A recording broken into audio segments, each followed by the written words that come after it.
le hace preguntas a mi estudiante sobre su tratamiento. Entonces mi estudiante le dice, ¿usted tiene preguntas sobre este medicamento? Y el chat le dice, sí. Esto es azar, porque muchas veces mi paciente le pregunta, mi estudiante le pregunta, tiene preguntas sobre el tratamiento o el medicamento y el chat dice no. Y ahí queda el diálogo. Pero en otras ocasiones, el chat empieza a preguntar, sí, ¿cuál es la dosis recomendada? ¿Cuánto tiempo debo tomarlo? ¿Qué efectos secundarios tiene? Las preguntas que haría un paciente real en esta situación. Mi estudiante da las instrucciones de cómo debe utilizar la crema, le recomienda tener relaciones sexuales con preservativo, eh, ella le dice, el chat le dice que muchas gracias por su recomendación. Aquí, por ejemplo, ella le dice, ¿tiene más preguntas? Y dice, no, no tengo nada, no tengo otras preguntas, vale, de nada, adiós. Que empezamos a evidenciar con mis colegas que es muy importante también el uso de expresiones de empatía médico-paciente, especialmente porque en el español y en el contexto latinoamericano estamos acostumbrados a ver con cierta cercanía a nuestros doctores, ¿no? Es nuestro doctor, pero también la persona en quien deposito mi confianza y de quien espero un trato amable. Entonces, yo me parecería muy respetuoso que mi doctor me dijera de nada, adiós. Entonces, hemos tenido también que enseñarle a nuestros estudiantes que es importante utilizar expresiones como, oh, lo lamento, entiendo cómo puede sentirse con eso, no me imagino, ¿sí? Bueno, hubo otra experiencia, pero esta no la puse aquí, que fue con pediatría. Le pedí al chat que pensara en una madre cuyo hijo tenía leucemia. Estábamos estudiando en la leucemia y el chat no me permitió. Me dice, por motivos éticos, no puedo proporcionar la información. Entonces le insistí como, pero es algo ficticio. Sin embargo, limitaba la información, claramente porque es un tema sensible y más se trata de niños. Hay ocasiones en las cuales, por ejemplo, mi paciente le dice, ¿usted cuántas veces ha hecho popó? Entonces automáticamente la frase la saca en naranja, ¿no? Está violando algo ahí. Y entonces la conversación empieza a ser un poco incómoda de parte de la inteligencia. Aquí, por ejemplo, bueno, otra vez el uso de español coloquial, el manejo de historial médico fue bueno, hubo un seguimiento de instrucciones bueno, se incluyen recomendaciones preventivas como el uso del condón, aspectos a mejorar, que se explore más, eh, incluir detalles sobre si esta conversación es parte de una consulta en persona por teléfono o en línea, otros diagnósticos, por ejemplo, sugerirle al paciente que por favor se tome unos exámenes, no sé, un examen ginecológico, una citología, una prueba de papilo Q, para poder ser un poco más exhaustivos. Introducir preguntas más abiertas para tener información adicional. Entonces, en ese sentido de la retroalimentación, el chat es bastante bueno y ayuda.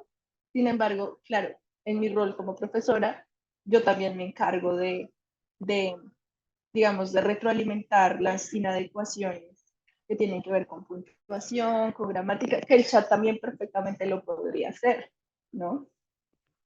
En cardiología, exactamente igual, preguntas sobre los problemas de corazón, el riesgo de infarto. Eh, aquí en la conversación, mi estudiante le dice, vamos a medir su presión arterial ahorita. El ahorita, por ejemplo, mi estudiante empezó a utilizarlo desde el chat de texto, porque postdoctor ahorita, y el ahorita es algo que utilizamos mucho en México, en Colombia. Y entonces, por ejemplo, me dice el chat, disculpe la confusión, pero como modelo de lenguaje basado en texto, no tengo la capacidad de medir la presión arterial. Ahí hay una limitación. Te recomendaría hacerlo utilizando un tensiómetro adecuado para obtener una lectura precisa. ¿Qué hace mi estudiante? Ah, en lugar de detenerse, le dice, su presión arterial es un poco alta. Entonces voy a medir su colesterol y tomo un poco de su sangre. Y le repite lo mismo.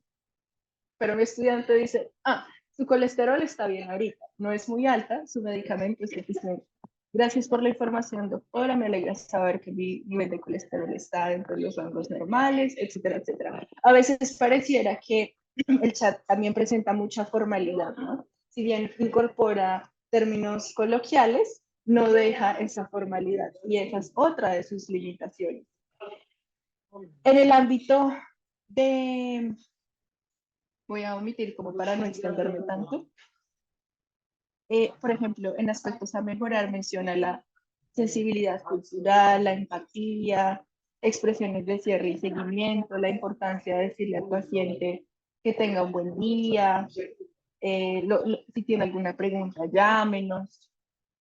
Bueno, en pediatría, aquí la instrucción no aparece, pero es similar a las demás. Y yo le digo, yo soy la doctora Hummel, ¿listo? Eh, y esta vez usted va a ser un paciente que es madre de un bebé que tiene ictericia. Ictericia es cuando los niveles de bilirrubina se elevan y el bebé tiene los ojos y la piel amarillos. Entonces aquí el chat no hace las veces del paciente, sino de madre del paciente. Doctora Humbrich, mi bebé tiene la piel y los ojos amarillos. ¿Qué significa eso? ¿Cuándo nació su bebé? Mi bebé nació hace una semana. En algunas ocasiones, no en este ejemplo, cuando empiezan a explorar datos de información personal, el chat inventa nombres. Por ejemplo, ¿cómo se llama su bebé? Mi bebé se llama Pedrito. ¿Cuántos años tiene Pedrito? Pedrito tiene 2 meses. Cosas por el estilo. Le pregunto sobre la leche materna, si lo ha estado alimentando bien, si ha ganado peso, le dice que hay que hacer una prueba de bilirrubina, eh, le hace preguntas a mi estudiante sobre qué tratamientos podrían ser necesarios si la prueba de bilirrubina confirma la ictericia. Esta parte de la pregunta por parte del chat como paciente, mamá, a mi estudiante es bastante útil porque hace pensar a mi estudiante de qué manera puede explicar la enfermedad a su paciente. Entonces, aquí mi estudiante hace un buen trabajo y dice, si el nivel de bilirrubina está alto, necesitará terapia de luz. La ictericia también podría ser causada por leche insuficiente. Para procesar la bilirrubina, los niños necesitan comer y digerir leche. Entonces, en este sentido, la comunicación no es unidireccional, de que mi estudiante pregunta, indaga información, sino que se convierte en bidireccional, lo que hace que la interacción sea un poco más natural. Aquí, por ejemplo, mi estudiante utiliza ya una expresión empática y dice, espero que su bebé se recupere pronto. Gracias, doctora Henry, lo mismo, su atención y consejos son despreciados.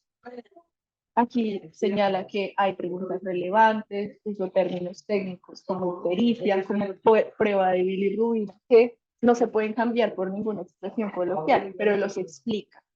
Y hay un seguimiento apropiado para las respuestas, hay comprensión y participación activa, en lo cual enfatizamos mucho, ¿no?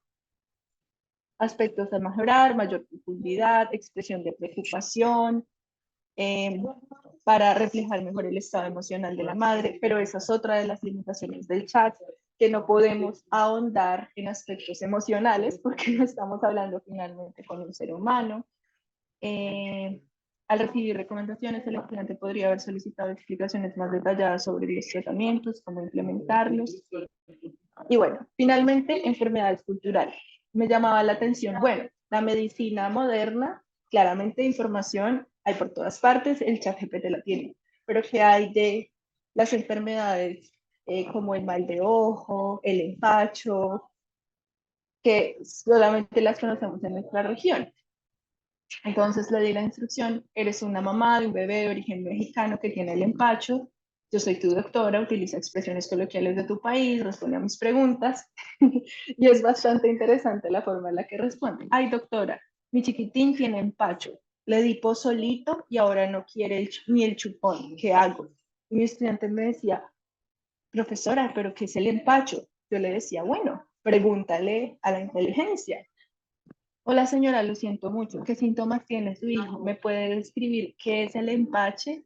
Ay, doctora, el pobrecito está bien llorón, no quiere comer y hace gestitos como si le apretara la pancita. Ese uso del diminutivo, a pesar de que en algunas ocasiones también puede ser exagerado y estereotipado, es bastante bueno a la hora de una madre referirse a su bebé, ¿no? Su estomaguito, su pancita, ¿hace cuánto no quiere comer? ¿Le duele la pancita? Entonces mi estudiante usa el término pancita. Desde ayer no quiere comer nada y sí, parece que le duele la pancita porque se retuerce y llora bastante. Me tiene bien preocupada. Aquí se rompe esa limitación de las emociones y el chat expresa que como madre tiene una preocupación. Lo siento mucho, mi estudiante entonces debe usar una expresión de empatía. ¿Cómo es la popó de su bebé? La popó está un poco más dura de lo normal y hace caritas, como si le costara trabajo. Ay, doctora, estoy bien preocupada por mi chiquitín. Esto es bastante interesante porque yo no le di la instrucción de que mostrara preocupación, pero automáticamente lo hizo. ¿Tiene estreñimiento? Sí, doctora, parece que tiene estreñimiento. Hace ratito trató de hacer popó y le costó mucho. ¿Qué le puedo dar para ayudarle? ¿Tiene fiebre?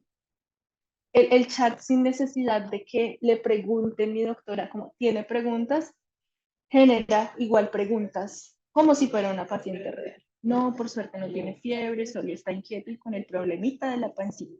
¿Qué me recomienda para aliviarlo, doctora?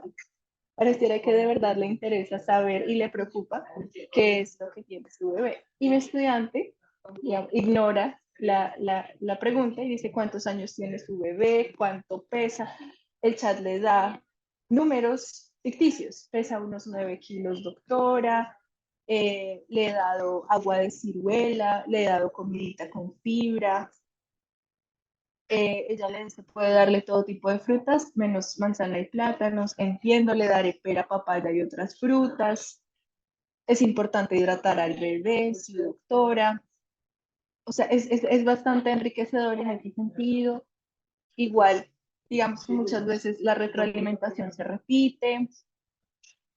Eh, y bueno, ya para finalizar, después de toda esta experiencia, vemos algunas ventajas en el uso del chat en mi práctica como profesora de español con fines específicos en medicina, y es la accesibilidad a la práctica, y es que brindan una oportunidad de tener una situación médica de diferente índole, cardiología, ginecología, medicina familiar, pediatría, y hay una personalización también del aprendizaje, se puede adaptar.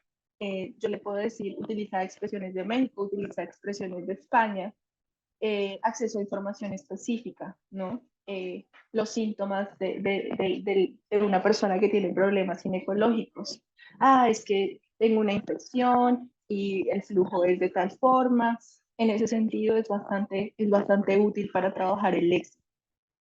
Ah, practicar con expresiones coloquiales, términos específicos del país, porque finalmente son los que ellos necesitan conocer. Un paciente real no va a utilizar términos técnicos. Y finalmente la retroalimentación, que es bastante útil para mí y que me ayuda y me facilita el trabajo en muchos sentidos.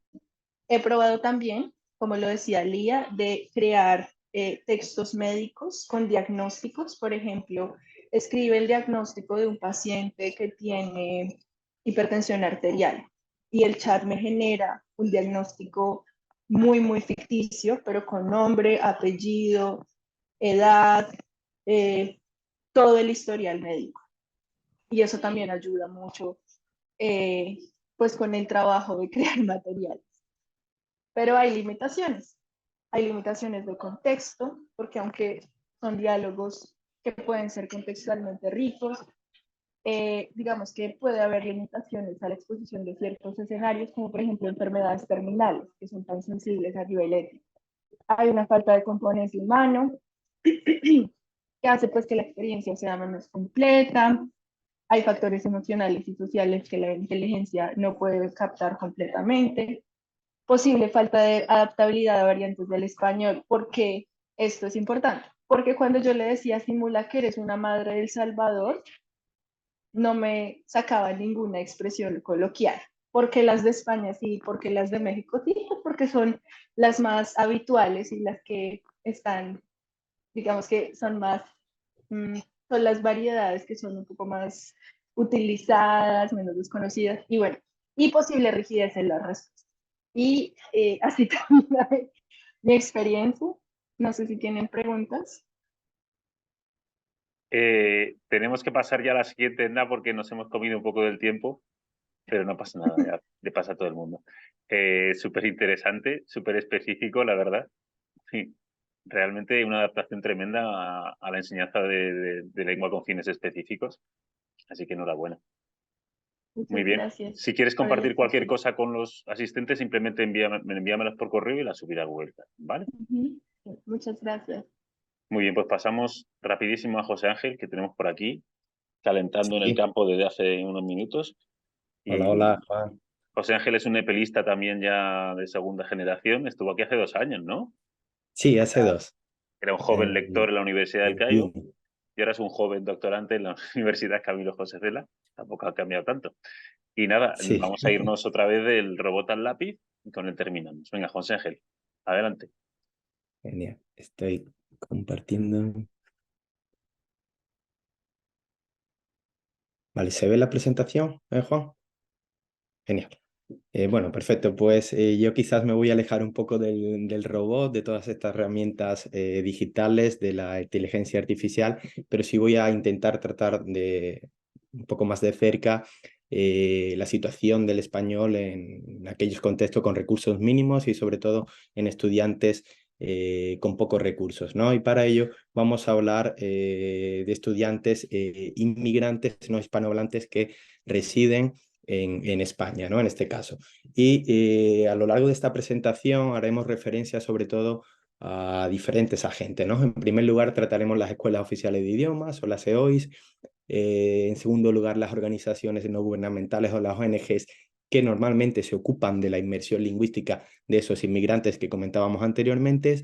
Y trataremos un poco lo que es el español como lengua de integración, ¿no? Sobre todo adentrándonos en el alumnado meta, en el alumnado que nos importa, que normalmente se encuentra en España, bien de forma indefinida o que recientemente acaba de llegar y necesita atención lingüística para incorporarse a una nueva sociedad de acogida, ¿no? En este caso.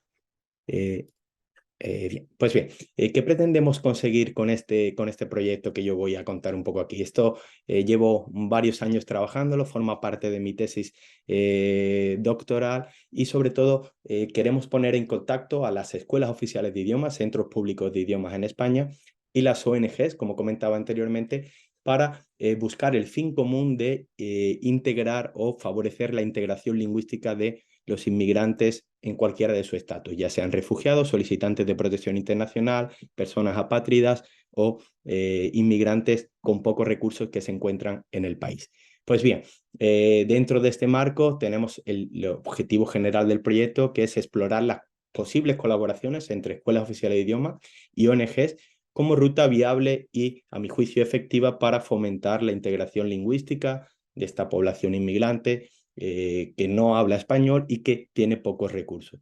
Para ello, también analizaremos el discurso desde una perspectiva crítica de profesores de L en las escuelas oficiales de idiomas y profesores de L que trabajan en algunas de las ONG, como pueden ser SEAR, AXEM, Cruz Roja u otras que trabajan normalmente y habitualmente en España, ¿no? Y al final lo que se pretende es vincular ese trabajo de acogida, de inmersión lingüística que se realiza en las ONG con la oferta pública que normalmente encontramos en cualesquiera de los centros de las escuelas oficiales de idiomas, que tienen normalmente una oferta amplia de idiomas. Entre ellos suelen tener el español como lengua extranjera.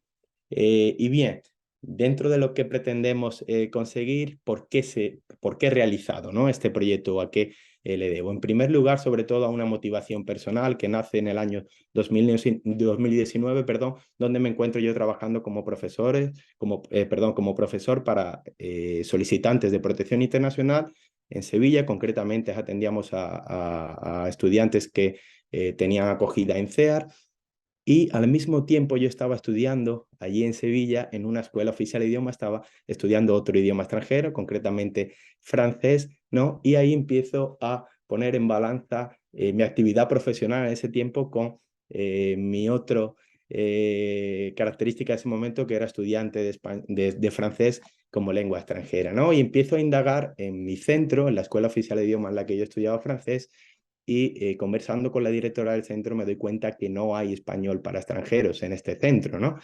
Y entonces ahí pongo en balanza y veo que normalmente los programas de acogida de las ONGs que comento, los periodos de acogida son muy cortos, normalmente se va a contrarreloj, son situaciones complejas a veces en el proceso de enseñanza y aprendizaje, y a veces teníamos carencias, sobre todo porque estos programas o estos estudiantes normalmente no alcanzan un nivel de competencia superior, como pueden ser en niveles B2, C1 o C2, ¿no?